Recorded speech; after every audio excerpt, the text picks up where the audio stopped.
നമ്മളിപ്പോൾ ഉള്ളത് ബാംഗ്ലൂർ ഇൻ്റർനാഷണൽ എയർപോർട്ടിലാണ്. We are going to Thailand guys.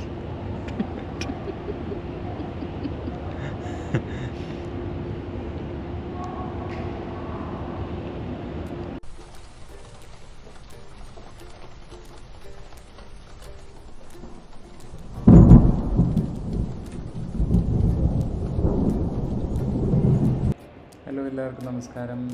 ഇപ്പോൾ സമയം രാവിലെ 4 മണിയാണ്. ഞങ്ങൾ ബാംഗ്ലൂർ ഇൻ്റർനാഷണൽ എയർപോർട്ടിൽ വെയിറ്റ് ചെയ്യാണ് ഫ്ലൈറ്റിന് വേണ്ടി. ഞങ്ങളുടെ ഇൻഡിഗോ ഫ്ലൈറ്റ് ബാംഗ്ലൂരിൽ നിന്ന് ഡയറക്റ്റ് ഫുക്കറ്റ് ഇൻ്റർനാഷണൽ എയർപോർട്ടിലേക്കാണ് പോകുന്നത്. ഏകദേശം 4 മണിക്കൂറാണ് ഫ്ലൈയിങ് ടൈം.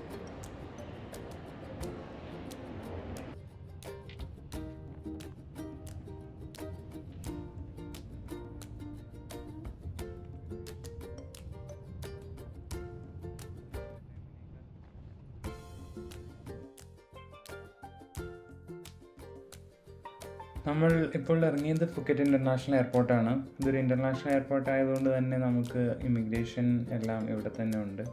അപ്പോൾ എന്താ ചെയ്യേണ്ടതെന്ന് വെച്ചാൽ, നമ്മൾ ചെല്ലുമ്പോൾ തന്നെ പാസ്പോർട്ട് നമ്മുടെ അവിടുത്തെ ഇമിഗ്രേഷൻ ഓഫീസറിലേക്ക് കൊടുത്താൽ മാത്രം മതി. പണ്ടായിരുന്നെങ്കിൽ visa on arrival form fill ചെയ്ത് കൊടുക്കണമായിരുന്നു. ഇപ്പോൾ അത് തൽക്കാലത്തേക്ക് ഇല്ല. മാത്രമല്ല, പണ്ട് 2000 ബാത്ത്, ഏകദേശം 4300-4500 രൂപയോളം ഒരാൾക്ക് വിസ ഫീസായിട്ട് കൊടുക്കണമായിരുന്നു. പക്ഷേ ഇന്ത്യൻസിന് വേണ്ടി ഇപ്പോൾ അത് ഒഴിവാക്കി തന്നിരിക്കുകയാണ്. അപ്പോൾ നമുക്ക് അതിൻ്റെ ആവശ്യമില്ല. നമുക്ക് ജസ്റ്റ് അവിടെ ചെന്നിട്ട് നമ്മുടെ പാസ്പോർട്ട് കൊടുത്ത് അവർ സ്റ്റാമ്പ് ചെയ്ത് തരും. അത് മേടിച്ച് സാധാരണ എല്ലാ ഡൊമസ്റ്റിക് എയർപോർട്ടിൽ ഇറങ്ങിപ്പോകുന്ന പോലെ നമുക്ക് ഇറങ്ങിപ്പോകാവുന്നതാണ്.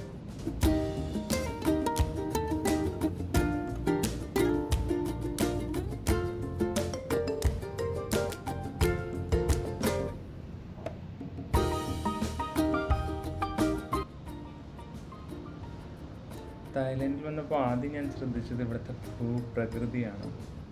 അത് നമ്മുടെ കേരളമായിട്ട് വളരെയധികം സാമ്യമുള്ള ഒരു ഭൂപ്രകൃതിയാണ്.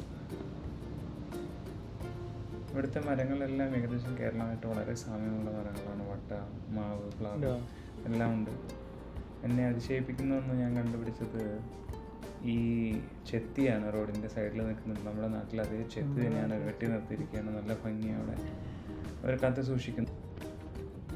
വേറൊരു കാര്യം ശ്രദ്ധിച്ചത് എന്താണെന്ന് വെച്ചാൽ, നമ്മുടെ മൂന്നാറിനോട് സമാനമായ കാലാവസ്ഥയും മലനിരകളാണെങ്കിൽ കൂടെ അത് കടലിനോട് ചേർന്ന് നിൽക്കുന്നു. അതൊരു പ്രത്യേകതയാണ് ഈ ഭൂപ്രകൃതിയായിട്ട് വെച്ച് നോക്കുന്നത്.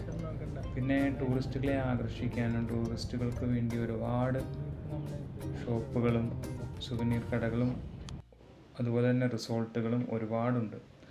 അതിൽ ഒരു റിസോർട്ടിലാണ് നമ്മൾ താമസിക്കുന്നത്, പീച്ച് ബ്ലോസം. അത് ശരിക്കും വരുന്നത് എവിടെയാണെന്ന് വെച്ചാൽ, കാരോൺ ബീച്ചിൻ്റെ തൊട്ടടുത്തായിട്ടാണ്. ഒരു മലയുടെ മുകളിൽ, ചെറിയൊരു കുന്നിൻ്റെ മുകളിലാണ് ഈ റിസോർട്ട്. പക്ഷേ അതിമനോഹരമായ ഒരു ലൊക്കേഷൻ തന്നെയാണിത്. കുറച്ചു നേരം കിടന്നുറങ്ങി ക്ഷീണമൊക്കെ മാറിയപ്പോൾ ഞങ്ങൾ താഴേക്ക് ഇറങ്ങാൻ തീരുമാനിച്ചു, ഒന്ന് നടക്കാൻ വേണ്ടി. അപ്പോൾ ഇപ്പോൾ നോക്കുമ്പോൾ നമുക്കതൊരു മൂന്നാർ ടൗൺ അല്ലെങ്കിൽ ഒരു ഹിൽ റേഞ്ച് പോലെ തോന്നുമെങ്കിലും നമ്മൾ ആക്ച്വലി ഉള്ളത് ഒരു കടൽ തീരത്തിന് അടുത്താണ്. അപ്പോൾ ഈ സ്ഥലത്തിൻ്റെ പേര് കാറ്റോ എന്നാണ്. അപ്പോൾ കാറ്റോ, കാരോൺ എന്ന് തുടങ്ങിയ 2-3 സ്ഥലങ്ങളുടെ അടുത്താണ് ഇപ്പോൾ നമ്മൾ താമസിക്കുന്നത്. അപ്പോൾ ഈ കാറ്റോ ടൗൺ എന്ന് പറഞ്ഞാൽ വളരെ മനോഹരമായ ഒരു ടൗണാണ്. ടൂറിസ്റ്റിന് വേണ്ടിയിട്ട് തന്നെ തുടങ്ങിയിരിക്കുന്ന പല കടകളും ഇവിടെ നമുക്ക് കാണാൻ കഴിയും.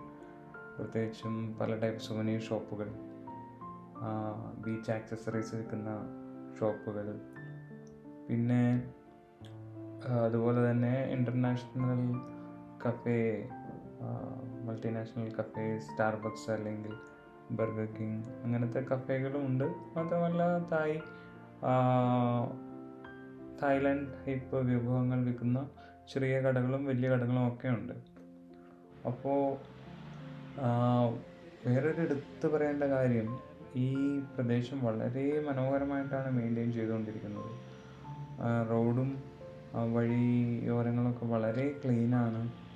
അവരെല്ലാം അത് വളരെ കൃത്യതയോടെ ചെയ്യുന്നുണ്ട്. എങ്ങനെ ഒരു ടൂറിസ്റ്റ് ഫ്രണ്ട്ലി രാജ്യം എങ്ങനെയാണ് ടൂറിസ്റ്റുകളുടെ കയ്യിൽ നിന്ന് കാശ് മേടിക്കുന്നതെന്ന് തായ്ലാൻഡിൽ കണ്ടാൽ നമുക്ക് മനസ്സിലാകും.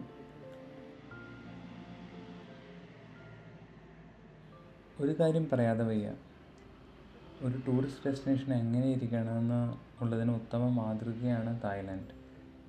നമ്മുടെ കേരളം പോലെയുള്ള ഒരു പ്രദേശം ഇതുപോലെ മനോഹരമായിട്ട് മെയിൻറ്റെയിൻ ചെയ്യുന്ന ഇവരെ പ്രശംസിക്കാതെ വയ്യ.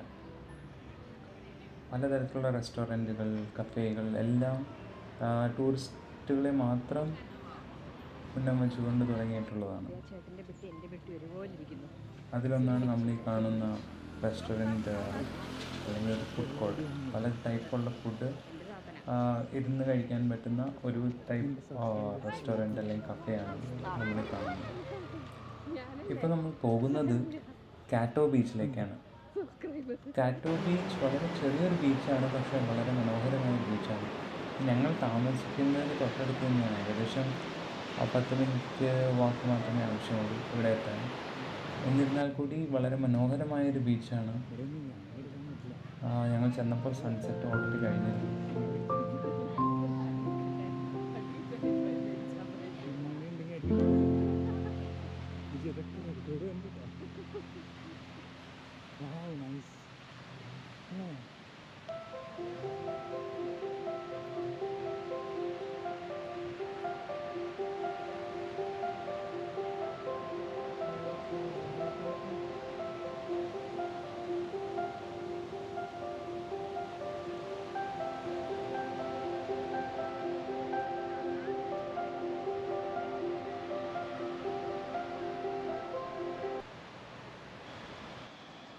സോ ഏകദേശം സൺസെറ്റ് കഴിഞ്ഞിരുന്നു ഞങ്ങളവിടെ ചെന്നപ്പോഴേക്കും.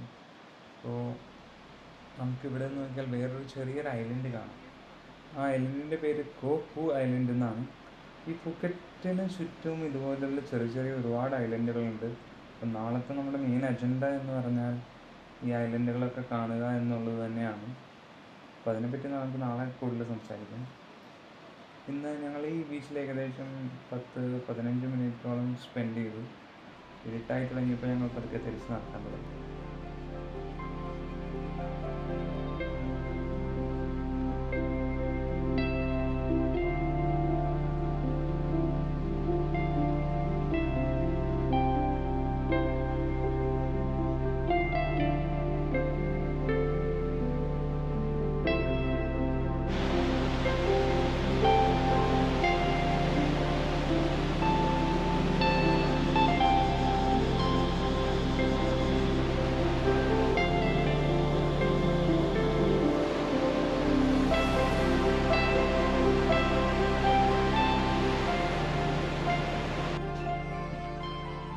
കാറ്റോ ബീച്ച് കണ്ടതിന് ശേഷം ഞങ്ങൾ പോയത് കാറ്റോ നൈറ്റ് മാർക്കറ്റിലാണ്.